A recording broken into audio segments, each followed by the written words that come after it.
श्री डोंगरे जी महाराज स्त्री धर्म पर लिखते हैं कि श्री सीता जी की कथा अति दिव्य है। वाल्मीकि रामायण पढ़ने में ऐसा लगता है कि वाल्मीकि ऋषि श्री सीता जी के पक्षपाती है। श्री सीता जी का चरित्र वर्णन करने में श्री वाल्मीकि जी द्रवित हो गए हैं। वाल्मीकि ऋषि ने तो रामायण में ऐसा कहा है कि रामायण में राम जी की बहुत कथा नहीं, श्री सीता माता की चरित्र मुख्य है। रामायण में से सीता जी का चरित्र निकाल दो तो रामायण में कोई विशेष राम रहते ही नहीं है। वाल्मीकि जी ने तो ऐसा कहा नहीं कि रामायण रामचरित्र है। वाल्मीकि जी तो ऐसा कहते हैं कि रामायण सीता जी के चरित्र की कथा है। वाल्मीकि जी ने कहा है कि रामचरित्र दिव्य है परंतु सीता जी का चरित्र अति दिव्य है। रामायण में सीता जी के दिव्य सद्गुणों का वर्णन श्री सीताराम ने आदर्श स्त्री धर्म जगत को अंतिम रूप से बताया है। शास्त्र में लिखा है कि पुत्र बहुत योग्य हो तो एक ही कुल का पितृकुल का उद्धार कर सकता है, परंतु स्त्री बहुत योग्य हो तो स्वधर्म का बराबर पालन करती हुई वह पृथ्वी के तथा पिता के दोनों कुलों का उद्धार सकती है। कितने लोग ऐसे होते हैं कि लड़का उत्पन्न होता है तो बहुत प्रसन्न होते हैं और लड़की उत्पन्न होती है तो मानो अरंडी का तेल पिला दिया हो ऐसा मुँह बनाते हैं। अरे पुत्री क्या खोटी है, पुत्र क्या कुछ अधिक कर देने वाला है। लोग ऐसी अपेक्षा रखते हैं छोकरा हो तो घर में दीपक रहे। ये कलयुग में छोकरे हो तो माँ बाप के लिए नया दीपक रखते नहीं, छोकरा होना चाहिए ऐसा आग्रह रखना है नहीं। छोकरा कुछ अधिक कर देने वाला नहीं है।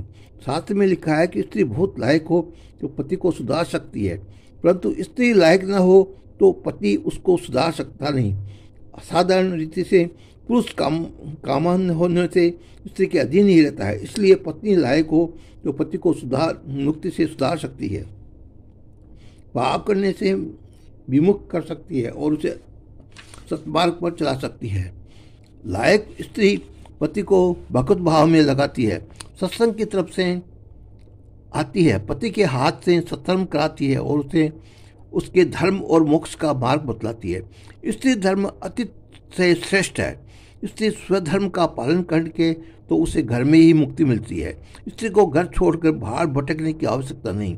स्त्री अगर बाहर भटके तो स्वेच्छाचारी बनती है और उसका पतन होता है।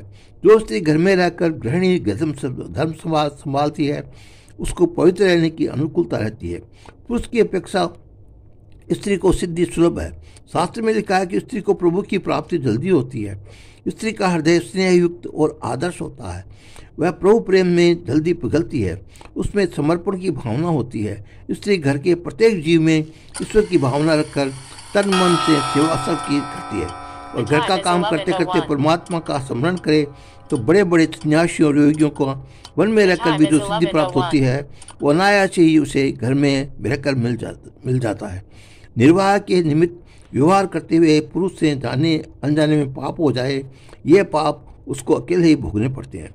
शास्त्र में तो यहाँ तक लिखा है कि पैसा कमाता हुआ पुरुष जो पाप करता है उसमें स्त्री का भाग नहीं होता, परंतु पुण्य करे तो उसमें स्त्री का भाग होता है।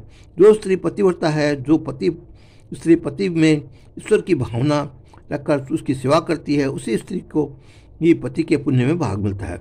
पति देवता का कहना न माने, पति का दिल दुखाए, ऐसी स्त्री को पति का पुण्य मिलता नहीं। पति में ईश्वर भाव नहीं रखे उस स्त्री के यह लोग और परलोक दोनों बिगड़ते हैं। पति की सेवा करना ही स्त्री का धर्म है।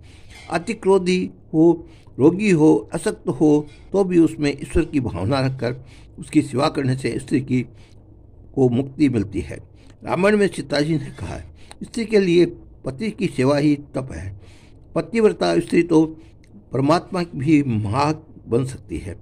सभी में स्त्री में ऐसी शक्ति है कि भगवान को बालक बना सकती है।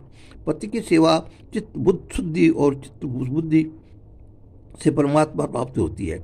ऐसे स्त्रियों को मंदिर में ही जाने की जरूरत नहीं। स्त्री घर में रहकर घर में एक एक जीव में ईश्वर का भाव रखती है, सबकी सेवा में शरीर घिसती है। लायक स्त्री घर में सबको सुखी करती है और अपने बालकों को धर्म का शिक्षण देती है। ये इसकी बड़े से बड़ी सेवा है। घर के लोग मेरी कद्र करे ऐसा तनिक भी अपेक्षा रखनी नहीं। कद्र तो ऊपर आ जाने के बाद होती है। कितने लोग काम खूब करते हैं परंतु घर में इनसे बहुत सम्मान से न बोला जाए तो इनका हृदय पीड़ित होता है। कि मैंने इतना अधिक काम किया फिर भी इस प्रकार से बोलते हैं। इस जीव को सम्मान करना आता ही नहीं है। कोई मनुष्य मेरा सम्मान करे ऐसा अपेक्षा रखना ही नहीं। कोई भी काम करो परमात्मा को नज़र में रखकर प्रभु का स्मरण करते करते करो तो हृदय पीड़ित होने से प्रसंग ही नहीं आएगा। तुम्हारे काम की लोग प्रशंसा करें इसलिए नहीं, परंतु उसके ऊपर प्रभु नजर करे, उससे परमात्मा राजी हो, ऐसी अपेक्षा से काम करते हो तो कभी निराश होने का अवसर नहीं आएगा। परमात्मा को राजी करने के लिए तुम अपना कर्तव्य सदैव निर्वाह करो, स्वधर्म का पालन करो, और कोई मनुष्य स्त्री हो या न हो उससे क्या, ये राजी हो जाने से तुमको क्या दे देता है, और नाराज हो तो तुम्हारा क्या बिगाड़ सकता है। मन में सदैव स्मरण रखो कि मेरा संबंध ईश्वर के साथ है।